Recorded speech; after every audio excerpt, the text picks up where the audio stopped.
ప్రభువు పేరిట మీ అందరికీ షలోం. ఈరోజు దేవుని వాగ్దానము.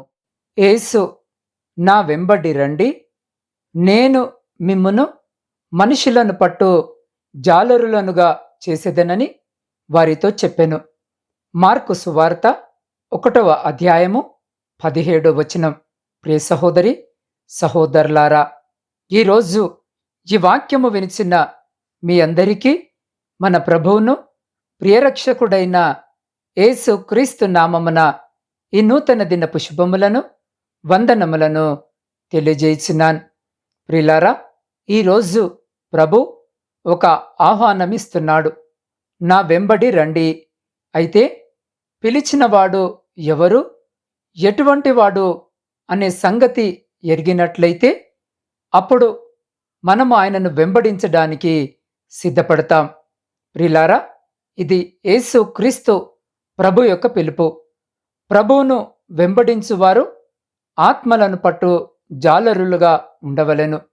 ఆత్మలను సంపాదించడం అంటే పెద్ద పెద్ద సభలలో ప్రసంగించుట, ఆదివారము ఆలయంలో వర్తమానం అందించుట మొదలగు కార్యముల ద్వారానే అని కొందరు అనుకొనుచున్నారు. కానీ ప్రియులారా, వ్యక్తిగత పరిచర్య అందరికీ అందుబాటులో ఉన్న రక్షింపబడిన వారందరూ చేయగలిగిన అన్ని సమయాలలోనూ అన్ని స్థలములలోనూ చేయగలిగిన ఆత్మల సంపాదన పని అని మనము గుర్తించాలి. ప్రియులారా, ఒకరోజు యేసు క్రీస్తు ప్రభులవారు వాక్యాన్ని బోధిస్తూ గెన్నేసరతు సరస్సు తీరానికి వచ్చాడు. రక్షకుడైన యేసు క్రీస్తు ప్రభుల వారికి ఒక అలవాటు ఉంది.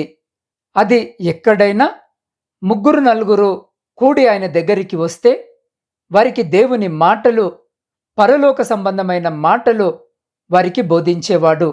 అది ఆయన అలవాటు. నేటికి కొంతమంది క్రైస్తవులలో ఇటువంటి అలవాటు ఉంది.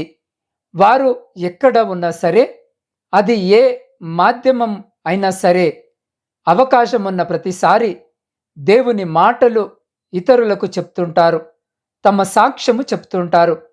ఇది యేసు క్రీస్తు ప్రభుల వారికి ఉన్నటువంటి అలవాటు. ప్రియులారా, ఈరోజు కూడా యేసు తన ముందు ఉన్న వారికి దేవుని మాటలు బోధించిన తర్వాత సీమోను పేతురులతో ఇలా అన్నాడు: మీరు దోణెను లోతునకు నడిపించి చేపలు పట్టుటకు మీ వలలు వేయండి అని. ప్రియులారా, గమనించండి, అంతకుముందు రాత్రే ఈ పేతురును అతనితోటి వారును అదే సరస్సులో చేపలు పట్టుటకు ఎంతగానో ప్రయాసపడ్డారు. కానీ వారి ప్రయాసము వ్యర్థమైపోయింది. ఎందుకంటే వారికి ఏమీ దొరకలేదు. పైగా చేపలు పట్టుటకు రాత్రే మంచి సమయము అని, అది కూడా ఒడ్డున మాత్రమే అనుకూలమని కొంతమంది జాలర్లు నమ్ముతారు. ఈ పేతురు మనసులో కూడా ఇటువంటి ఆలోచనలు ఎన్నో వచ్చి ఉండవచ్చు. కానీ యేసు క్రీస్తు ప్రభుల వారి మాటకు విధేయుడై తన పడవని లోతుకు నడిపించాడు. వారు యేసు చెప్పిన చోటనే, ఆయన చెప్పిన విధముగానే తమ వలలు వేశారు. వారు అలాగున వేసి వారి వలలు పట్టనంతగా విస్తారమైన చేపలను వారు పట్టుకున్నారని పరిశుద్ధ లేఖన భాగములో మనము చదవగలము. ప్రియులారా, చాలామంది ఇక్కడ యేసు పేతురికి చేపలు ఎలా పట్టాలో నేర్పించాడు అని అనుకుంటారు. కానీ యేసు క్రీస్తు ప్రభు వారికి చేపలు ఎలా పట్టాలో నేర్పాలి అని అనుకోలేదు. దేవుని మాటకు ఎలా విధేయత చూపాలో వారికి నేర్పించాడు. ప్రియులారా, సువార్త పని ఎలా చేయాలో నేర్పించాడు. అవును ప్రియులారా, ముందు వారు దేవుని మాటకి అనగా దేవుని వాక్యానికి విధేయత చూపించారు. తమ పడవలను అనగా తమ ఆత్మీయ జీవితములను లోపలికి నడిపించారు. యేసు క్రీస్తు ఎలా వల వేయమంటే అలా తమ వలలు వేశారు. యేసు క్రీస్తు ఎక్కడ వల వేయమంటే అక్కడ తమ వలలను వేశారు. ఈ లోకములో వల అనే మాటకి చాలా అర్థాలు ఉన్నాయి. కానీ పరలోక రాజ్యము సముద్రములో వేయబడిన వలని పోలి ఉన్నది. ఒక్క మాటని సులువుగా చెప్పాలి అంటే ఇది పరలోక రాజ్యానికి సంబంధించినది, పరలోక రాజ్య సువార్తకు సంబంధించినది. ప్రియులారా, ఈ పేతురును అతని తోటి వారు దేవుని వాక్యానికి విధేయతను చూపించారు. తమ ఆత్మీయ జీవితాన్ని మరింత లోతుకు నడిపించారు. ఎక్కడ పడితే అక్కడ వలలు వేయలేదు, ఎలా పడితే అలా వలలు వేయలేదు. కానీ యేసు క్రీస్తు ప్రభు చెప్పిన విధముగానే వారు చేశారు. విస్తారమైన ఫలాన్ని పొందుకున్నారు. ప్రియులారా, యేసు క్రీస్తు అలాగున వారికి నేర్పించాడు. ప్రియులారా, ఎప్పుడైతే పేతురు దేవుని మాట విని ఆయన చెప్పిన మాట చొప్పున చేశాడో, ఆ తర్వాత యేసు క్రీస్తు ప్రభు ఆయనతో ఇలా అన్నాడు, ఇప్పటి నుండి నీవు మనుషులను పట్టువాడవయుందువని. అవును ప్రియులారా, ఇక నీవు భయపడకు. ఇప్పుడు నీకు తెలిసింది గదా ఎలా సువార్త పని చేయాలో. ఇక నీవు భయపడకు. ఇప్పటి నుండి నీవు దేవుని రాజ్యము కోసం మనుషులను పడతావు, దేవుని కొరకు అనేక ఆత్మలను పడతావు. ఇక నీవు భయపడకు అని దేవుడు పేతురుతో చెప్పినట్లుగా మనము గమనించగలం. ప్రియులారా, ఆనాడు యేసు క్రీస్తు ప్రభు చేత ధైర్యపరచబడిన ఈ సీమోను పేతురు తన మొదటి ప్రసంగములోనే 3000 మందిని కదిలించేలా, వారు తమంతట తామే వచ్చి మారు మనసు పొందుకునేలా, క్రీస్తుని తమ సొంత రక్షకునిలా అంగీకరించి బాప్తిస్మము తీసుకునేలా దేవుని సువార్త ప్రకటించాడు. దేవునికే మహిమ కలుగునుగాక. అవును ప్రియ సహోదరి సహోదరులారా, ముందు దేవుని వాక్యాన్ని స్వీకరించాలి. ఆత్మీయ జీవితాన్ని మరింత లోతునకు తీసుకువెళ్ళి బలపరుచుకోవాలి. యేసు ఎక్కడ సువార్త పని చేయమంటే అక్కడ పని చేయాలి. యేసు చెప్పిన విధముగానే సువార్త పని చేయాలి. యేసు బోధ అపోస్తలుల బోధ మాత్రమే బోధించాలి. సొంత ఆలోచనలు పనికిరావు, సొంత సాంప్రదాయాలు పనికిరావు, సొంత సిద్ధాంతాలు పనికిరావు. గమనించండి, సువార్త ప్రకటించవలసిన బాధ్యత ప్రతి క్రైస్తవునికి ఉంది. అది స్త్రీ కాని పురుషుడు కాని, ఇది ప్రతి ఒక్కరి బాధ్యత.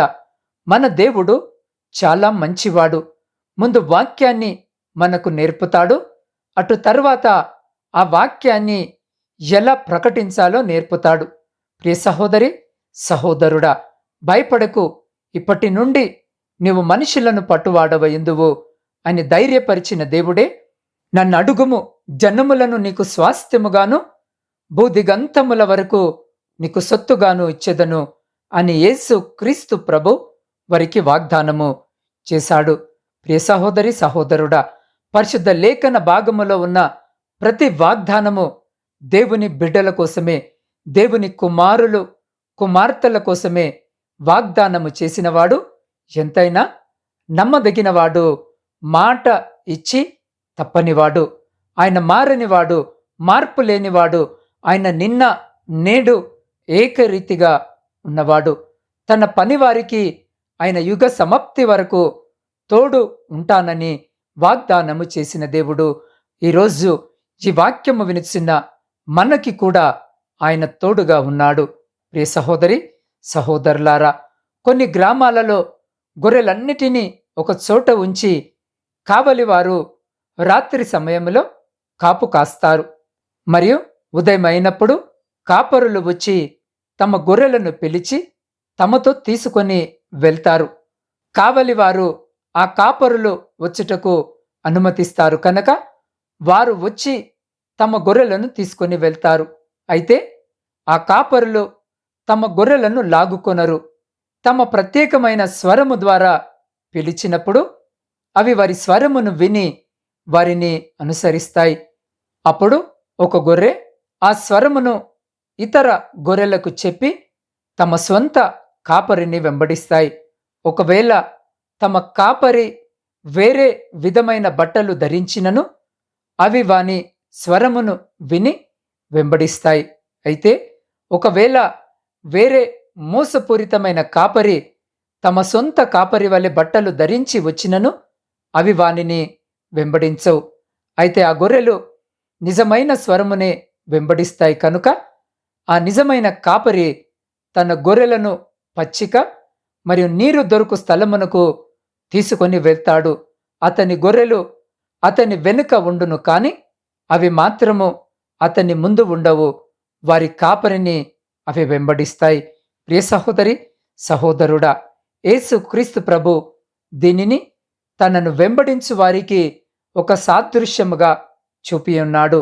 అంటే తన స్వరమును వినువారు ఈ విధముగా ఉండాలని అనుకున్నాడు. కనుక క్రీస్తు మనకొక నిజమైన కాపరి అయ్యున్నాడు.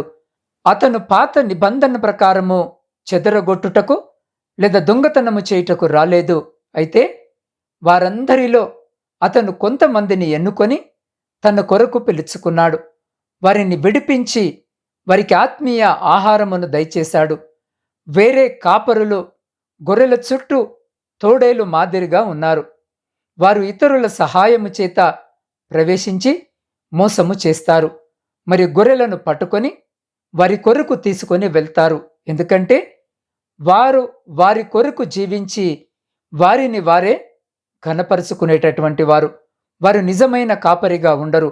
ఎప్పుడైతే సంఘములలో సేవకులు మరి పరిచారకులు దేవుని పిలుపుతో పిలువబడకున్నప్పుడు ఇలాంటి దొంగలు సంఘములలో ప్రవేశించి చెదరగొడతారు. వారు సహాయము చేయక హాని చేస్తారు.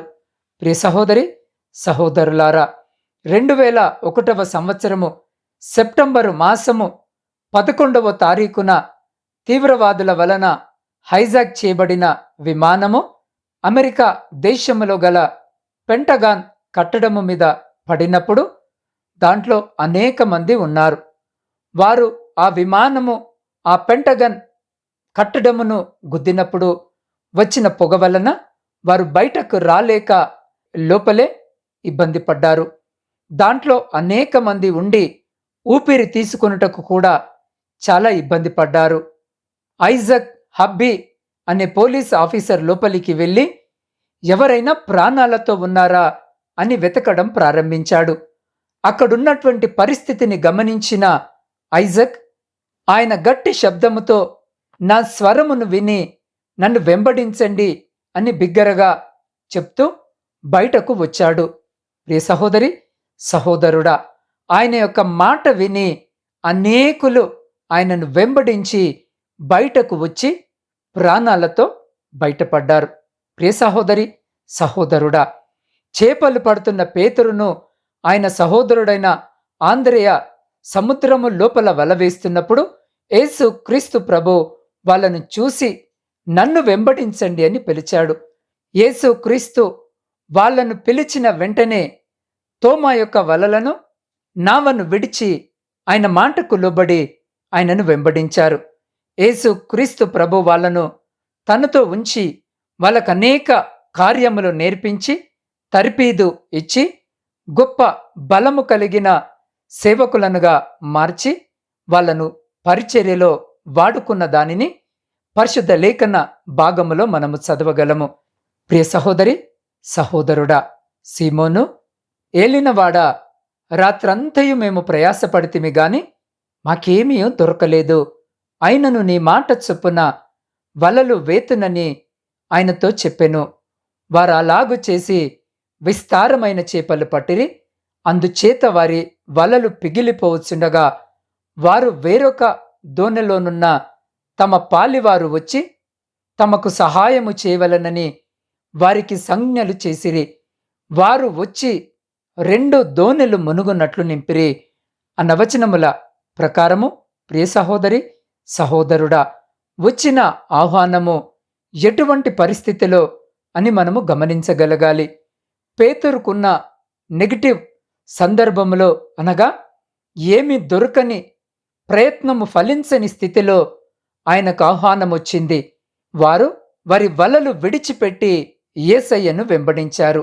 అయితే ప్రియ సహోదరి, సహోదరుడా, ఎందుకు వెంబడించారు అంటే పిలిచిన వ్యక్తి ఎటువంటి వాడు అనే సంగతి ఎరిగినవాడు, ఏమీ లేని స్థితిలో సమృద్ధిని కలుగజేసినవాడు, వారిని పిలిచినవాడు అనే విషయమును వారు గ్రహించుకోగలిగారు. ప్రియ సహోదరి, సహోదరుడా, ప్రభు వారిని పిలిచినప్పుడు వారు వారి వలలు విడిచిపెట్టి వెంబడించారు. అయితే ఈరోజు ఈ వాక్యము వినిచిన నీవు నేను మనకు వచ్చిన పిలుపునకు మనము ఎలా వెంబడిస్తున్నాము? వారి పరిస్థితులలో వారు పట్టిన చేపలు ఎంతో విలువైనవి. అయితే ఆ సమయంలో వారిని వెంబడించమని యేసు చెప్పినప్పుడు వారికి ఎంతో విలువైన వాటిని విడిచిపెట్టి యేసుక్రీస్తు ప్రభువును వెంబడించారు.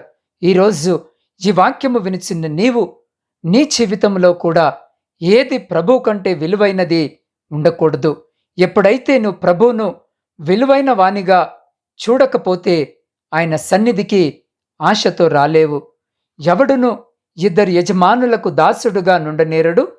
అతడు ఒక దానిని ద్వేషించి ఒకని ప్రేమించును, లేదా ఒకని పక్షముగా నుండి ఒకని తృణీకరించును.